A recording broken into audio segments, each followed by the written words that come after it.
بەناوی خوای گەورە و میهرەبان ئەمڕۆ وەکو بەشی بانگەواز و پەروەردەی مەڵبەندی هەشتی سۆرانی کۆمەڵی ئیسلامی کوردستان هەستاین بە سازدانی ئێوارە کۆڕێک بۆ خوشکان و برایان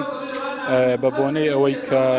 دەڕۆژەی دیلحیجە دەڕۆژەی سەرەتای دیلحیجە کە پێغەمبەری خوا عەلەیهی سەڵات وەسەلام لە فەرمودەیەکدا ئاماژەی پێداوە کە بوخاری ڕیواەتی کردووە فەرمێ ما من أيام العمل الصالح فيه أفضل من هذه الأيام قالوا ولا الجهاد في سبيل الله قال ولا الجهاد في سبيل الله إلا رجل خرج بنفسه وماله ثم لم يرجع من ذلك من شيء واتكار كردوا لو روجانا لا هەموو ڕۆژەکانی ساڵ زیاتر خێرترە پێغەمبەری خوا عەلەیهی سەڵات وسەلام حتا فەرمووی لە جیهادکردنیش لە ڕێی تەنها پیاوێک نەبێ کە بە ماڵ و منداڵ بچتە جیهاد و دواتر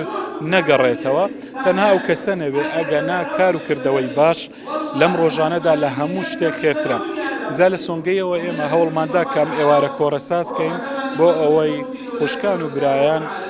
ئاگدارکەینەوە کە لەم ڕۆژانەدا هەوڵ بدەن تا دەکرێتن پەرستش و تاعەت و عیبادەت و